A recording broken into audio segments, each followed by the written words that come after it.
एक साल में दूसरी बार भारत क्यों आ रहे हैं पुतिन? रूसी राष्ट्रपति व्लादिमीर पुतिन एक साल में दूसरी बार भारत आ रहे हैं। वो ब्रिक्स सम्मेलन में हिस्सा लेने के लिए भारत आएंगे। ये सम्मेलन 12 से 13 सितंबर को आयोजित होगा और क्रेमलिन ने इसकी पुष्टि भी कर दी है। भारत आने से पहले पुतिन कैबिनेट मंत्रियों और कई बड़े अधिकारियों के साथ 2 दिवसीय राजकीय यात्रा पर आज बीजिंग भी पहुंच रहे हैं। भारत की बात कर लें तो इससे पहले पुतिन दिसंबर 2025 में आए थे। तब वो भारत रूस एनुअल समिट में हिस्सा लेने के लिए यहां पर आए थे। पीएम मोदी ने तभी पुतिन को आधिकारिक तौर पर समिट में शामिल होने का न्योता दिया था। 2025 का दौरा इसलिए भी खास माना गया था क्योंकि यूक्रेन युद्ध शुरू होने के बाद यह पुतिन का पहला भारत दौरा था।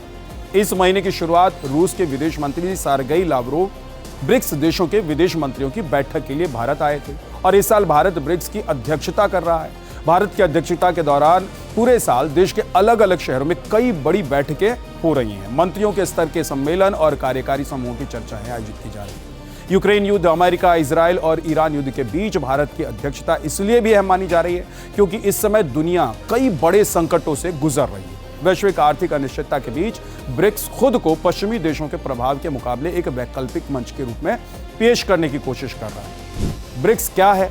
ब्रिक्स एक प्रभावशाली संगठन है जिसे मुख्य तौर पर ब्राजील, रूस, भारत, चीन और दक्षिण अफ्रीका ने मिलकर बना है। इस संगठन का मुख्य मकसद पश्चिमी देशों के पारंपरिक भू राजनीतिक और आर्थिक प्रभुत्व को चुनौती देना था। अब मिस्र, ईरान, इथियोपिया, यूएई और इंडोनेशिया जैसे नए सदस्य भी शामिल हो चुके हैं। आज ईयू को पछाड़कर ब्रिक्स दुनिया का तीसरा ताकतवर आर्थिक संगठन बन चुका है। पहले पश्चिमी देश दुनिया की 60% से 80% अर्थव्यवस्था को कंट्रोल कर रहे थे। अब इनकी जगह धीरे धीरे ब्रिक्स देश ले रहे हैं। चीन लंबे समय से कोशिश कर रहा है कि इस संगठन में पाकिस्तान को भी शामिल किया जाए। हालांकि भारत कभी भी नहीं चाहेगा कि पाकिस्तान इस संगठन का हिस्सा बने। पुतिन का दौरा क्यों अहम माना जा रहा है? मौजूदा वैश्विक परिवेश में भारत और रूस की दोस्ती काफी अहमियत रखती है। भारत और रूस के बीच ऊर्जा और रक्षा संबंध है।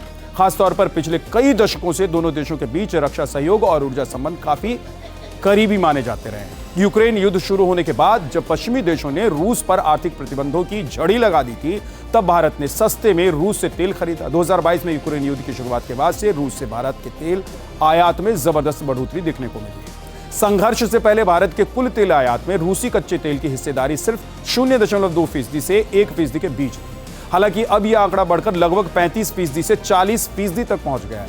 इससे रूस भारत का सबसे बड़ा तेल आपूर्तिकर्ता बन गया है। अभी भारत रूस से औसतन प्रतिदिन 1.8 से 1.9 मिलियन बैरल कच्चे तेल की आयात करता है। भारत की कूटनीति यही है कि भले ही दूसरे देशों के साथ उसके संबंध बेहतर हों, लेकिन रूस जो उसका सबसे पुराना दोस्त है, उसके साथ रिश्तों में निखार आता रहे। भारत रूस को अपनी दीर्घकालीन रणनीतिक हितों की सुरक्षा में अहम सहयोगी भी मानता है। खबरों की रणभूमि में यहां शोर नहीं, सोच लड़ती है। जहां शब्द नहीं, फैक्ट्स वार करते हैं और हर सवाल खोलता है सच की नई परत।